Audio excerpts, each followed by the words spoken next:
Yo creo que sí sería bueno que contestaras esa pregunta de la semana pasada. Amén. Amén. Amén. Es con referencia, como dije anteriormente, a Génesis 6:6, donde dice Génesis 6:6, dice que el Señor se arrepiente de haber creado el hombre. Bueno, pues, Malaquías 3:6. Malaquías 3:6 declara, porque yo Jehová no cambio, dice él. Por esto, hijo de Jacob, dice, no habéis sido consumidos.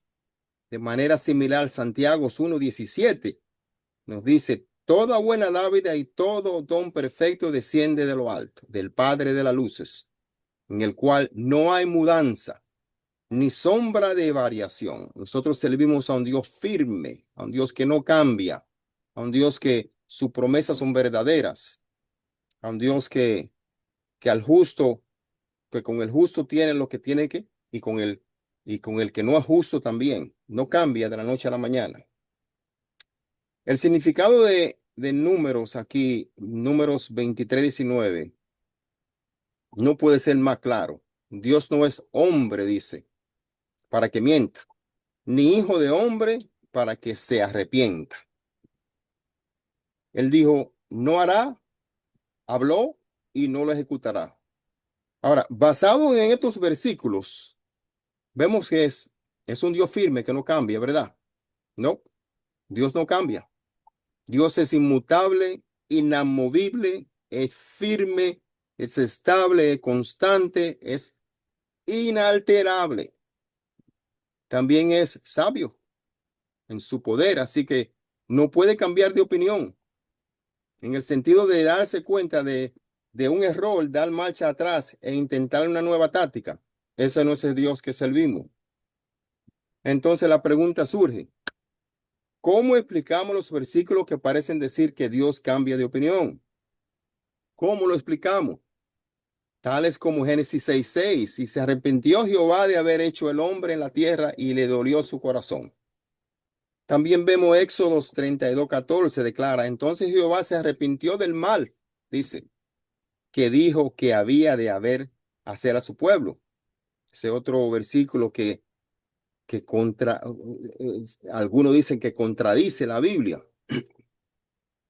Estos versos hablan de que el Señor se arrepiente o retrocede de algo y parece estar en contradicción con los versos que enseñan que Dios es inmutable, ¿verdad que sí? Como lo leímos ahora mismo.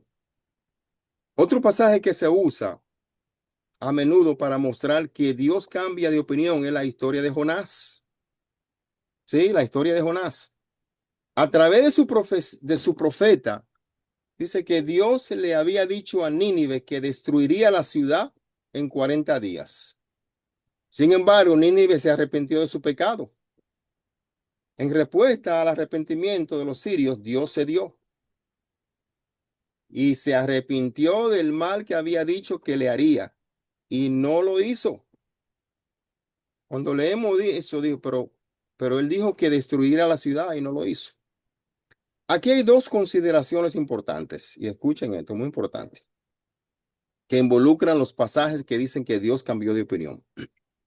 En primer lugar, podemos decir que afirmaciones tales como el Señor se arrepintió porque había hecho al hombre en la tierra, en Génesis 6:6, son ejemplos de lo que llamamos antropopatismo o antropopatías, antropopatismo o antropopatía. El antropopatismo es una forma de expresión en la que los sentimientos o procesos de pensamiento de la humanidad finita, de nosotros, que no pensamos infinito, se atribuyen a Dios finito, a ese Dios que es infinito. En otro modo, nosotros necesitamos bajar los sentimientos y los pensamientos de un Dios infinito a una forma finita para poderlo entender. Es una manera de ayudarnos a entender la obra de Dios desde una perspectiva humana, porque de una perspectiva de Dios nunca la vamos a poder entender. En Génesis 6:6 específicamente, entendemos el dolor de Dios por el pecado del hombre. Dios obviamente no revirtió su decisión de crear al hombre. no lo hizo. De hecho, de que estemos vivos hoy es una prueba de que Dios no cambió de opinión sobre la creación. Y segundo, debemos hacer una distinción entre las declaraciones condicionales de Dios y las determinaciones incondicionales de Dios. Ahora, condicionalidad es un término simple que se refiere a la cualidad de depender de ciertas condiciones específicas y se aplica a cualquier situación, evento o proceso que dependa del cumplimiento de alguna condición. ¿Ok? En otras palabras, cuando Dios dijo, destruiré a Nínive en 40 días, estaba hablando condicionalmente, teniendo en cuenta la respuesta de los asirios. Y sabemos esto porque los asirios se arrepintieron y Dios, de hecho, no emitió el juicio. Dios no cambió de opinión. No, Dios no cambió de opinión. Más bien, su mensaje a Nínive fue una advertencia destinada a provocar el arrepentimiento. Y su advertencia tuvo éxito, como lo vemos en otro ejemplo en Oseas 4:6. En Oseas 4:6 dice, mi pueblo fue destruido porque le faltó conocimiento. Por cuanto desechaste el conocimiento, dice el Señor, yo también te echaré del sacerdocio, y porque olvidaste la ley de Dios, yo también me olvidaré de tus hijos. Un ejemplo de una declaración incondicional de Dios es la promesa del Señor a David en Segunda de Samuel.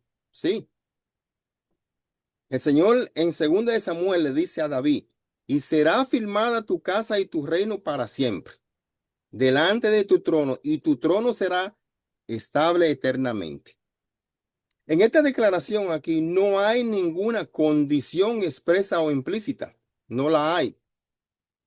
Aquí vemos que no importa lo que David hiciera o no hiciera, la palabra del Señor se cumpliría.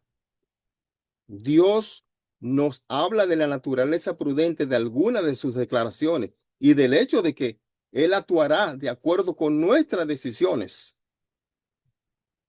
Si anunció que voy a desarraigar, a derribar y a destruir a cierta nación o a cierto reino, pero luego esa nación renuncia a sus malos caminos y no la destruiré como lo había planeado. Y se anunció que plantaré y edificaré cierta nación o cierto reino, pero después esa nación hace lo malo y se niega a obedecer, no la bendeciré como dije que lo haría. Por lo tanto, cuando leemos Jeremías advierte a toda Judá y a Jerusalén, dile esto, dice el Señor. Esto dice el Señor, en vez de algo bueno, le tengo preparado un desastre. Así que cada uno de ustedes abandone sus malos caminos, dice el Señor, y haga lo correcto. Es lo mismo que le dijo a Caín en aquel tiempo. Hiciste lo malo. Es por eso que está castigado, pero tienes el tiempo todavía para arreglarlo. Pero si no lo arregla, el castigo vendrá.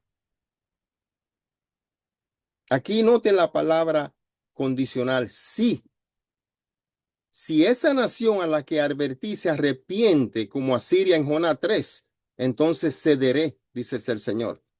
Por el contrario, Dios puede decirle a una nación que será bendecida, pero si hace el mal ante los ojos de él, como Israel en Misquea 1, entonces reconsideraré el bien que tenía la intención de hacer.